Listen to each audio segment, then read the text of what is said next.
నీకు యాక్టింగ్ అవసరమా? అసలు అదో సినిమానా? నీ యాక్టింగ్ పరమ చెత్తగా ఉంది. నీ సినిమా డిజాస్టర్ అయిందన్న బాధ నాకు లేదు, కానీ ఆ సినిమాలో నీ యాక్టింగ్ను చూసి అంతా నవ్వుకుంటున్నారా? నటించేందుకు నువ్వు కష్టపడుతుంటే నాకే బాధేస్తుంది. నీకు లేని టాలెంట్ కోసం ఎందుకంత ఆరాటం? మనకెందుకు వచ్చిన సినిమాలు వద్దు. అసలు ఈ సినిమాలే మనకొద్దు. మంచిగా బీటెక్ పూర్తి చేసావు, ఏదో ఒక జాబ్ చూసుకో, కావాలంటే అమెరికాకు వెళ్ళిపో. అంతేకాని ఈ సినీ ఇండస్ట్రీలోనే మగ్గిపోకు. నా మాట విని సినిమాలను వదిలేయి, బాగుపడతావు. ఇది సరిగ్గా 20 ఏళ్ల క్రితం ఓ తండ్రి పడిన ఆవేదన.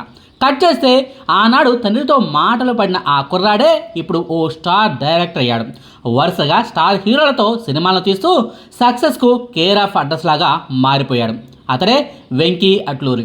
2023 సంవత్సరంలో సార్ సినిమాతో బ్లాక్ బస్టర్ విజయాన్ని అందుకున్న వెంకీ అట్లూరి ఆ తర్వాత 2024 సంవత్సరంలో లక్కీ భాస్కర్ సినిమాతో సినీ ఇండస్ట్రీనే షేక్ చేశాడు. తాజాగా విశ్వనాథ్ అండ్ సన్స్తో మరోసారి ప్రేక్షకుల ముందుకు వస్తున్నాడు. ఈ సినిమా హిట్ అవుతుందా లేదా, దర్శకుడు వెంకీ అట్లూరి హ్యాట్రిక్ విజయాన్ని అందుకుంటారా లేదా అన్న విషయాన్ని పక్కన పెడితే అసలు ఎవరి వెంకీ అట్లూరి? ఆయన బ్యాక్గ్రౌండ్ ఏంటి? ఏ సినీ బ్యాక్గ్రౌండ్ లేకపోయినా సరే సినిమాల్లోకి ఎలా ఎంట్రీ ఇచ్చారు? హీరోగా నటించిన మొదటి సినిమా ఎందుకు డిజాస్టర్ అయింది? ఆ తర్వాత ఆయన లైఫ్లో జరిగిన కీలక పరిణామాలు ఏంటి?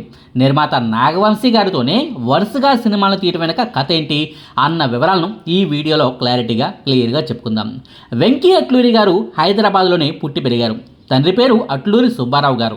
వెంకీ అట్లూరి గారికి చిన్నప్పటి నుంచే సినిమాలంటే ఇష్టం. వీలు కుదిరినప్పుడల్లా స్నేహితులతో కలిసి సినిమాలకు వెళ్తూ ఉండేవారు. బీటెక్ చదివే సమయంలో లెక్చరర్ల మీద ప్రాసలతో ఫన్నీ కామెంట్లను చేసేవాడట. తమను బాగా ఇబ్బంది పెట్టే లెక్చరర్ల క్యారెక్టర్లతో ఫన్నీ స్టోరీలను రాసి ఫ్రెండ్స్కు సరదాగా వినిపించేవాడట. క్రియేటివ్గా కథలను రాసే తీరుతో పాటుగా ఆ సీన్లలో నటిస్తూ లెక్చరర్లను అనుకరిస్తూ నటించే విధానాన్ని చూసి నీలో హీరో అయ్యే లక్షణాలు ఉన్నాయంటూ స్నేహితులు పొగడతల వర్షం కురిపించేవారట. ఆ ప్రశంసల ఎఫెక్ట్ వల్లే సినీ ఇండస్ట్రీలోకి వెళ్ళాలని, హీరో అయిపోవాలని బీటెక్ చదివే సమయంలోనే వెంకీ అట్లూరి ఫిక్స్ అయిపోయాడు. అయితే సినిమాల్లోకి ఎలా వెళ్ళాలి, ఎవరిని అప్రోచ్ అవ్వాలి అన్నది మాత్రం అప్పట్లో వెంకీ అట్లూరికి తెలియదు. నిర్మాత కేఎల్ నారాయణ గారు తెలుసు కదా, రాజమౌళి మహేష్ బాబు గారుల వారణాసి సినిమాకు నిర్మాత ఈయనే. ఈ కేఎల్ నారాయణ గారికి వెంకీ అట్లూరి గారి కుటుంబానికి దూరపు చుట్టరకం ఉందట. అంకుల్ అంటూ ఆయన్ని పిలిచేవారట. ఆ కేఎల్ నారాయణ గారు నిర్మించిన సినిమాల షూటింగ్లకు కూడా అప్పట్లో వెంకీ అట్లూరి వెళ్ళేవారు. ఆ సమయంలోనే వెంకీ అట్లూరికి కెమెరామెన్ గోపాల్ రెడ్డి గారు పరిచయం అయ్యారు. నువ్వెందుకు యాక్ట్ చేయకూడదు, సినిమాల్లోకి వచ్చేయచ్చు కదా, హీరోకు పనికొచ్చే ఫేస్ నిధి అంటూ గోపాల్ రెడ్డి గారు చెప్పడంతో అదే విషయాన్ని తన తండ్రికి చేరవేశాడు. నిజానికి సుబ్బారావు గారికి కొడుకు సినిమాల్లోకి వెళ్ళడం అస్సలు ఇష్టం లేదు. అప్పుడు సరిగ్గా వెంకీ అట్లూరికి కేవలం 20 ఏళ్ల వయసు మాత్రమే.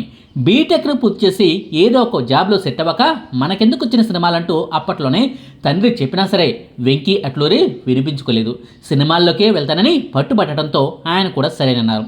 ఆ తర్వాత కొన్ని యాక్టింగ్ కోర్సుల్లో శిక్షణ తీసుకున్న వెంకీ అట్లూరి 2007 సంవత్సరంలో జ్ఞాపకం అనే సినిమాతో 23 ఏళ్ల వయసులో హీరోగా సినీ ఇండస్ట్రీలోకి ఎంట్రీ ఇచ్చారు. విదేశాలకు చదువుకునేందుకు వెళ్ళిన ఓ తమిళ అమ్మాయి, ఓ తెలుగు అబ్బాయి ప్రేమలో పడడం, ఆ తర్వాత కొన్ని అనివార్య కారణాల వల్ల విడిపోవడం, హీరో గతాన్ని మర్చిపోవడం వంటి కాన్సెప్ట్తో రియల్ లైఫ్ ఘటనను ప్రేరణగా తీసుకుని రాసుకున్న కథ అది. దానికి ఉప్పలపాటి నారాయణరావు గారు దర్శకత్వం వహించారు. అప్పట్లో తన పేరును అట్లూరి వెంకటేశ్వరరావుగానే ఉంచుకున్నారు. దీంతో చాన్నాళ్ల పాటు సినీ ఇండస్ట్రీలోనే కొనసాగారు.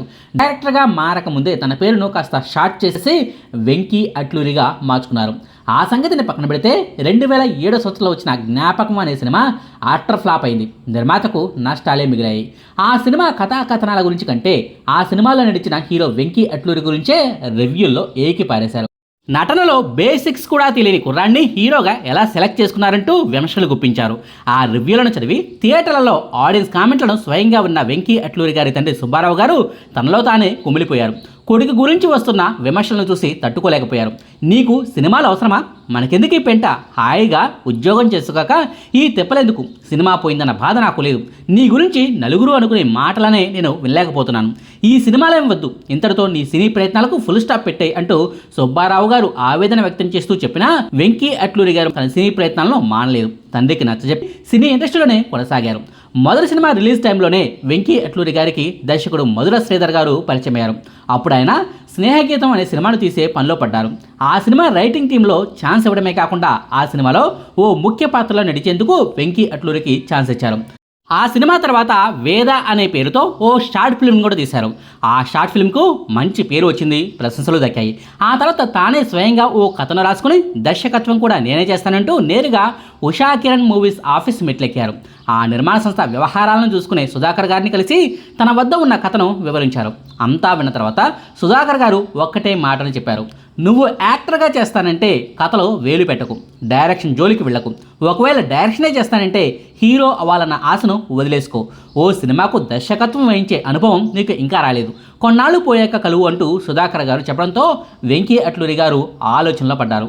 హీరో అయిపోవాలా లేక దర్శకుడిగా మారాలా అన్న పాయింట్ మీద బాగా ఆలోచించి చివరకు డైరెక్షన్ వైపే మొగ్గు చూపారు. మధుర శ్రీధర్ గారే దర్శకత్వం వహించిన ఇట్స్ మై లవ్ స్టోరీ సినిమాకు రైటర్గా పనిచేశారు. ఆ తర్వాత 2015 సంవత్సరంలో వచ్చిన కేరింత సినిమా కూడా రైటర్గా పనిచేశారు. ఆ సినిమా టైంలోనే నిర్మాత దిల్రాజు గారితో వెంకీ అట్లూరి గారికి పరిచయం ఏర్పడింది. కేరింత సినిమాకు దిల్రాజు గారే నిర్మాత. సెట్స్కు వచ్చినప్పుడు వెంకీ అట్లూరి గారు రాసిన డైలాగ్స్ను విని ఆయన మెచ్చుకునేవారట. ఓసారి షూటింగ్ స్పాట్లోనే తాను రాసుకున్న ఓ కథను దిల్రాజు గారికి చెప్పారు. కథ బాగుంది కానీ చాలా మెచ్యూర్డ్ లవ్ స్టోరీ, అలాంటి స్టోరీని తీసేంత మెచ్యూరిటీ నీలో ఉందా లేదా అన్నదే నా డౌట్ అంటూ దిల్రాజు గారు ఆ కథ విషయంలో ఆలోచనలో పడ్డారు. ఆ తర్వాత వారం రోజులకే మరో కథను దిల్రాజు గారికి వినిపించారు. ఆ కథ కూడా ఆయనకు బాగా నచ్చింది. 2 కథలను విన్న తర్వాత దిల్రాజు గారు ఓ మాటను చెప్పారు: నువ్వు మొదటగా చెప్పిన కథను ప్రస్తుతానికి పక్కన పెట్టాయి, రెండోసారి చెప్పిన కథతో ముందుగా ఓ సినిమాను తీ, అది వర్కౌట్ అయ్యి మంచి హిట్ అయితే పక్కన పెట్టేసిన కథతో మళ్ళీ రెండో సినిమాను తీయి అంటూ సలహానిచ్చారు. నేనే నీ సినిమాలకు నిర్మాతగా మారొచ్చు కానీ నా సినిమాల లైనప్ చాలా ఎక్కువగా ఉందంటూనే నిర్మాత BVSN ప్రసాద్ గారి వద్దకు వెళ్ళి కథలను చెప్పమని సూచించారు. దిల్రాజు గారి రెఫరెన్స్తో వెళ్ళిన వెంకీ అట్లూరి గారి 2 కథలకు ఆయన కూడా ఫిదా అయిపోయారు. 2 సినిమాలను నేనే తెస్తానంటూ అప్పటికప్పుడు ఆఫర్ ఇచ్చేశారు. ఆ క్రమంలోనే 2 కథలకు పూర్తి స్క్రిప్ట్ వర్క్ చేసుకోవటం, నటీనటుల ఎంపిక, నిర్మాతకు సంబంధించిన ఇతర సినీ వ్యాపకాల వల్ల 3 ఏళ్ల పాటు సినిమాలు తీయటం ఆలస్యమైంది. చివరకు 2018 సంవత్సరంలో వెంకీ అట్లూరి దర్శకత్వంలో BVSN ప్రసాద్ గారు నిర్మాతగా, వరుణ్ తేజ్ గారు హీరోగా తొలి ప్రేమ అని విడుదలయ్యి మంచి విజయాన్ని అందుకుంది. ఆ తర్వాత వెంటనే అక్కినేని అఖిల్ హీరోగా మిస్టర్ మజ్ను సినిమాను వెంకీ అట్లూరి తీశారు. అది కాస్త బాక్స్ ఆఫీస్ వద్ద బోల్తా కొట్టింది, ఫ్లాప్ సినిమాగా మిగిలిపోయింది. ఆ సినిమా తర్వాత 2 ఏళ్లు గ్యాప్ తీసుకుని రంగ్ దే అనే సినిమాను వెంకీ అట్లూరి తీసినప్పటికీ అది కూడా వర్కౌట్ అవ్వలేదు. రంగ్ దే సినిమాకు డబ్బులు పెట్టిన నిర్మాత నాగవంశీ గారికి నష్టాలే మిగిలాయి. దీంతో వెంకీ అట్లూరి గారిలో మరింత కసి పెరిగింది. ఈసారి కమర్షియల్ కోణానికి అంతర్లీనంగా ఓ మెసేజ్ను కూడా జోడించి అద్భుతమైన కథను రాసుకున్నారు. ఎంతమంది నిర్మాతలకు ఆ కథని చెప్పినా ఎవరు గ్రీన్ సిగ్నల్ ఇవ్వలేదు. చివరకు అదే కథను తాను గతంలో నష్టాలు మిగిల్చిన నిర్మాత నాగవంశీ గారికి చెప్తే ఆయన వెంటనే అడ్వాన్స్ ఇచ్చి మరీ ఆ కథను దర్శకుడిగా వెంకీ అట్లూరి గారిని లాక్ చేసుకున్నారు. వరుసగా 2 ఫ్లాపులు ఇచ్చాడు. వెంకీ అట్లూరితో సినిమాలు తీయటం అవసరమా? నష్టపోతావు, పెట్టిన డబ్బులు కూడా రావు. ఏదో అదృష్టం కొద్దీ మొదటి సినిమా హిట్ అయింది కానీ ఆయనేమి డైరెక్టర్ మెటీరియల్ కాదు. రంగ్ దే సినిమా వల్ల నువ్వు కూడా నష్టపోయావు కదా, ఆలోచించుకో అంటూ కొంతమంది నిర్మాతలు నాగవంశీ గారికి నేరుగా ఫోన్ చేసి మరీ హెచ్చరించారట. కానీ నాగవంశీ గారు మాత్రం సార్ సినిమా కథపై నమ్మకం పెట్టుకున్నారు. ధనుష్ గారికి ఆ కథను చెప్పి మెప్పించారు. కట్ చేస్తే 2023లోనే వచ్చిన సార్ సినిమా బ్లాక్ బాస్టర్ హిట్గా నిలిచింది. నన్ను ఏ నిర్మాత కూడా నమ్మలేదు, నా వల్ల డబ్బులు పోతాయని అంతా భావించారు. నాగవంశీతో నా సినిమాను ఆపించాలని కూడా చూశారు. కానీ నాగవంశీ గారు నా మీద నమ్మకం పెట్టుకున్నారు, నా కథను నన్ను నమ్మారు. అందుకే ఆయనతోనే సినిమాలు తీయాలని అనుకుంటున్నాను.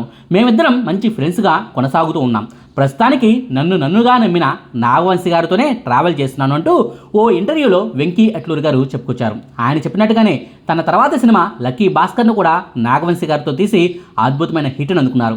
నేషనల్ అవార్డును కూడా సాధించారు. తాజాగా సూర్య గారితో విశ్వనాథ్ అండ్ సన్స్ సినిమాను కూడా నాగవంశీ గారి సితారా బ్యానర్లోనే తీశారు. ఈ సినిమా కూడా హిట్ అయితే డైరెక్టర్గా వెంకీ అట్లూరి గారికి హ్యాట్రిక్ దక్కినట్టే. చూడాలి మరి సూర్య సినిమా ఫలితం ఎలా ఉంటుందో అన్నది. ఇదండి దర్శకుడు వెంకీ అట్లూరి గారి సినీ జర్నీ గురించిన వివరాలు. మీకు ఈ వీడియో నచ్చితే లైక్ చేయండి, షేర్ చేయండి. మరిన్ని ఆసక్తికరమైన వీడియోల కోసం మా కొత్త ముచ్చట ఛానల్ను సబ్స్క్రైబ్ చేయడం మాత్రం మర్చిపోకండి. Thank you.